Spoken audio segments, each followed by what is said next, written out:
IVM.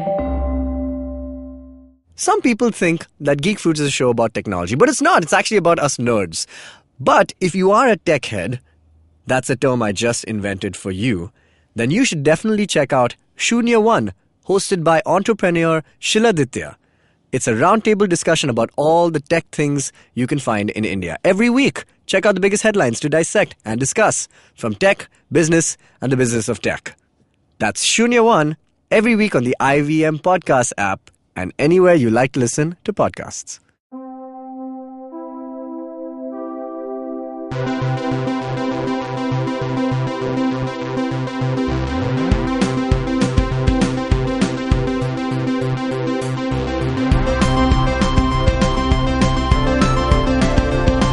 Hi everybody, welcome to an edition of the Geek Fruit Bulletin, your weekly news/not news, though this week we have a bit of news for you. I'm Tejas, I'm with Jishnu. Hello. So we're talking about news this week, Jishnu.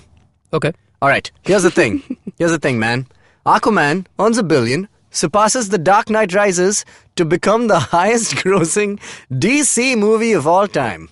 It's got $1.085 billion. Cool. I still haven't seen it. Oh, you haven't seen it yet? No. You know what? I'm in no rush. You're going to thoroughly enjoy it. I'm in no rush. Yeah. Yeah. As you should not be. Yeah. No, it's so Dilkar and I reviewed it and we spoke about the film.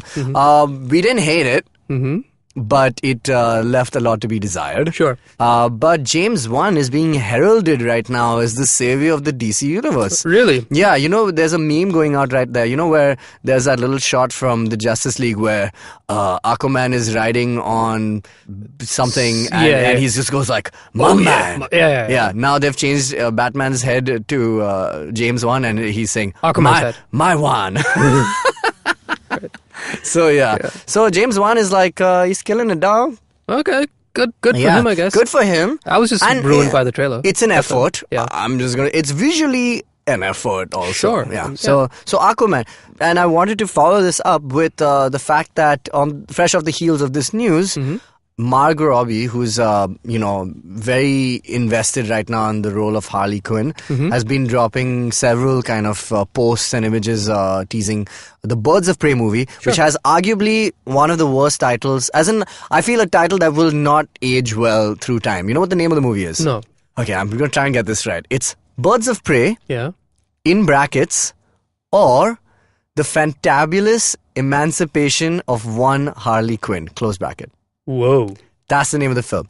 So when Fantabulous Emancipation of One Harley Quinn. Okay. Now, here's the thing.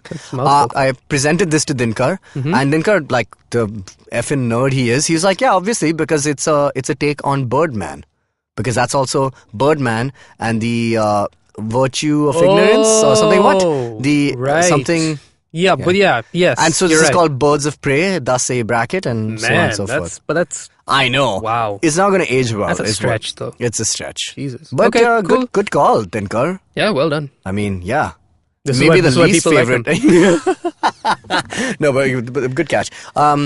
Yeah, she subsequently also released a teaser of like 20 seconds where they've showcased all the Birds of Prey cast. Oh, cool. And it's got, it looks like a cheap nightclub video. Sorry, just putting it out there. Is this the vibe now? That's the vibe they're going with? I guess. Bad quality, trashy nightclub vibe. But it's got arguably some faves in there, which is, it's got Black Canary, who's being played, I think, I'm not sure. But it's got Black Canary, who is, I think, being played by Mary Elizabeth Winstead, or she's playing Huntress, one of them. Who is, I know that Ramona name. from Scott Pilgrim. Ah, yes, okay. And she's also Lucy McLean from Die Hard 4.0. or as it's known in the US, Live Free or Die Hard. Anyway, so she's in that, and I like her, she's cool. It's got Ewan McGregor. Oh! Yeah, hold the phone. Oh! Yes. Should have opened with that. That's the news. Yeah. Forget everything else. As Black Mask, but he's Sans Mask in this. Okay, that's fine. But he's looking fly as all hell. It's got Chris Messina, who I've seen in several movies. Have you seen Devil? The M. Night Shyamalan produced movie, which is all about the evil in an elevator. Anyway, he's in that. He's actually a great actor. He's in something I know. What's he in? Jesus, I can't remember. He's in a ton of things. People love him. He's in a bunch of like rom-coms, I think. He's like one of those supporting actors you know and love. And yeah, so he's there in that. He's playing Victor Zaz, the serial killer. But sans tattoos, the tally marks. So an origin story, I guess. Perhaps so. That's one thing. And it's got Black Canary, and it's got Huntress, and it's got Renee Montoya. The character, two characters actually, Harley Quinn and Renee Montoya, both originated in the Bruce, Tim and Paul Dini Batman animated series in the 90s. So they're both making an appearance here, which is cool. And it's got Cassandra Cain, who is Batwoman? Oh no, I think she's Huntress, one of them. Anyway. Bad lady. Batwoman. Okay. Yeah. Cool. Yeah, that's the vibe. That's the vibe of the teaser. And it's so quick that, many websites had to really slow it down and get a good look at who is in it. And it's all shots. There's one interesting little fact, or tidbit, I may add, in the screenshot that, or at least the little image that Margot Robbie's posted. She's wearing a dog tag. Or not a dog tag, a dog's collar, yes. A dog collar. Something like that. Yeah. And it's in the shape of a cartoon bone. Okay. And it's got the word Bruce on it. Oh, shucks. That's all I have to say about it. So it could be an ode to Bruce Timm, who invented Harley Quinn, or Bruce Wayne. Who's Batman, no? Yeah. Right. Okay, yes. Yes. Okay. So there we go. I have something, I have news that is arguably less inspired than this. Oh, God, that's not saying much. It's a deceptive headline. Okay, go. The headline basically implies that Bryan Cranston is looking more and more likely to be in the new Breaking Bad movie. There's a Breaking Bad movie coming out? Oh, then let's begin at the beginning. There's a Breaking Bad movie coming out. When did this happen? What? This is news to you? This has been around for a while. Yeah. Okay. It's been a few months. Yeah. It's been confirmed that they're doing it. But very little detail. Okay. You know I'm a few episodes away from the finale. That's why I'm being incredibly selective with my words right now. Cool. Yeah. This is very hard to talk about if you haven't seen it. How far are you? I'm literally a few episodes away from the end. Like 4 or 5. Something like that, yeah. Okay. Yeah. Back in November, it was confirmed. It was confirmed? Yes. So everyone's reappearing, like Aaron Paul, all these... That's the question, oh, right? No. So he's my favorite on the show. That's a good favorite to have. Yeah. You stick with that. See this... Please finish the damn thing. See it through. Yeah, okay, cool. So, back in November, it was confirmed that there will be a sequel, right? And they're making it like it's a movie. It's not a series. I don't want to. I know you can't talk about the plot. Jesus I know. Christ. I know. It's okay. Okay, but basically, all we know is that it's following the bad thing that happens at the end. That's probably what it's like the big yes, finale, it's a sequel. So yeah, it's following what happens. Okay, go. But, yeah, okay, now you know what? This is ruined. I'm not going to say anymore because you need to finish. I'm excited, man. I'm going to finish it. Finish the movie, guys. Just so you know, there's a movie. It's happening, and there might be things which I'll tell you about later. All right, you're going to have to do that in the next one. Back to you. Oh God. I'm going to go back to some news. C-3PO actor Anthony Daniels. He wrapped, done. Right? Yeah. He's wrapped the finale of the Skywalker saga, which is as yet untitled.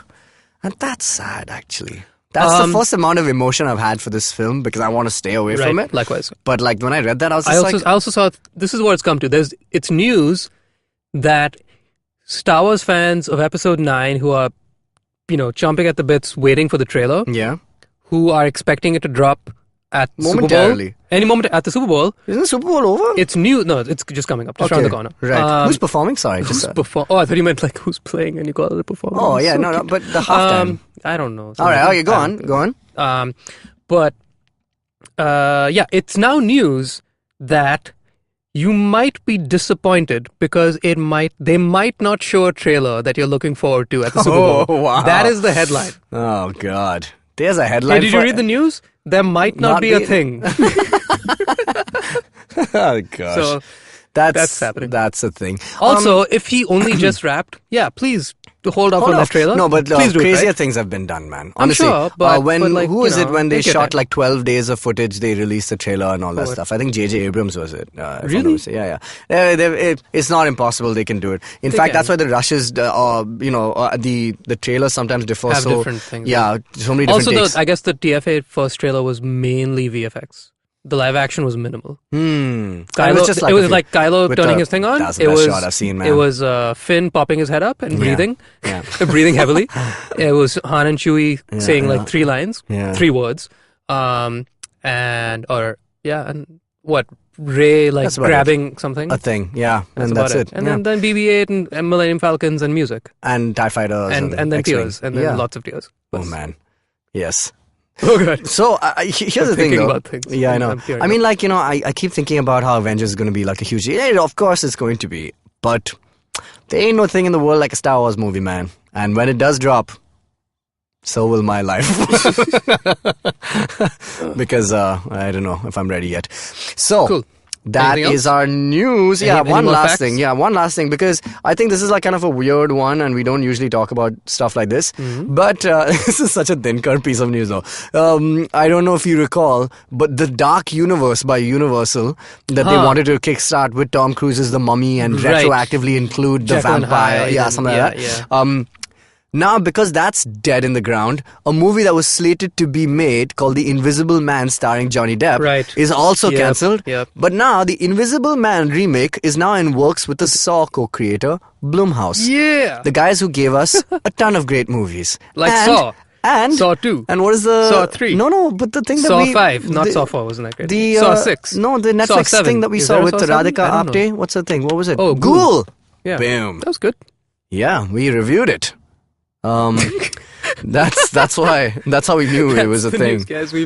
There's an episode out there. Yeah, so the Dark Universe is done, but after the disappointing Mummy reboot, that's what they're saying. But yeah, they're resetting it up with Blumhouse, which is actually a great way to go because they know their stuff. Cool. You want a universal? If you want a dark universe with all these monsters and stuff, it's got to be scary. You know what? I don't want a universe anymore because I would like to. Well, guess what, Jishnu? You live in one. Man. I would like to consume some more singular films. Just singular films. It's been a minute. So are you excited for the Joker film then? But is that going to really a singular film? It's probably going to it's going to set up another universe. Oh yeah, setting up a universe is hardly anyone's fault. What do you mean? Yeah, because they just try to make a good movie, and then following up is the problem. No? But then you have or then leaving things open, knowing clearly that this is. Let me ask you this question. Ask the question. Okay, Grease 2, a movie I often bring up on this podcast. Why? That's precisely my point. Do you consider Grease 2 to be a thing? Yeah.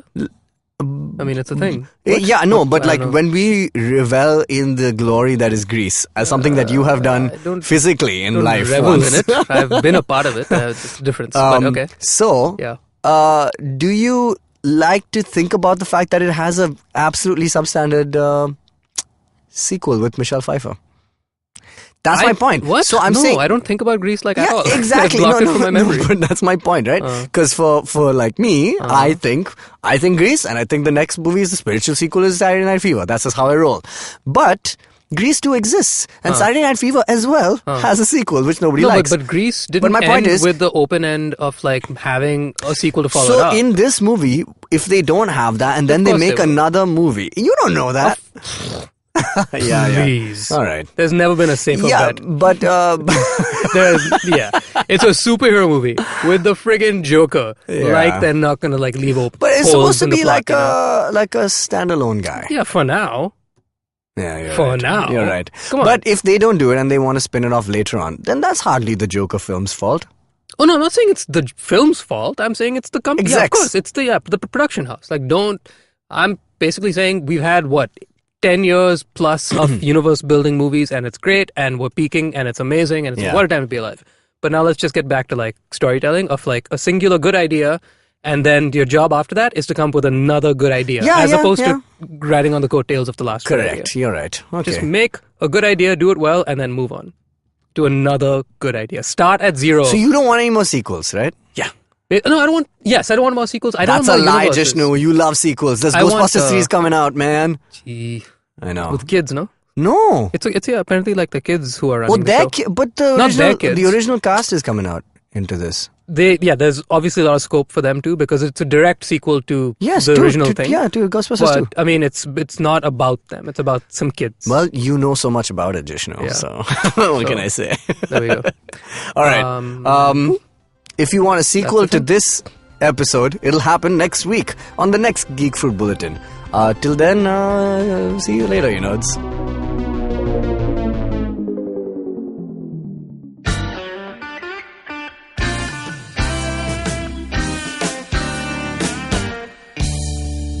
Filter coffee is a fascinating beverage. You need to pick the right beans, blend them in the right proportion, roast them to perfection, and slow brew at the right temperature to get the perfect cup. Which is exactly like great conversations as well. You need to track down the most interesting minds, get them into their zone, and settle down for an unhurried, unscripted chat. And coffee for me is always, always, always best enjoyed with friends. I'm Karthik Nagarajan, and do share my table as I meet some of the most interesting people I know and sit them down for a strong cup of coffee and an even stronger conversation. Join me every Wednesday for a freshly brewed episode. This is not frappe. This is the Filter Coffee Podcast.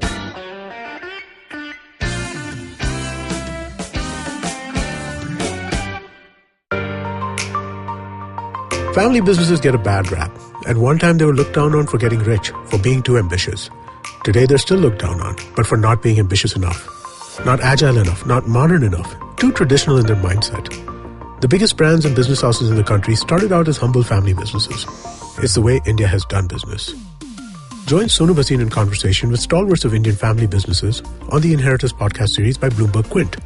Discuss the highs and lows, the needs and pressure points of building a business legacy that spans generations.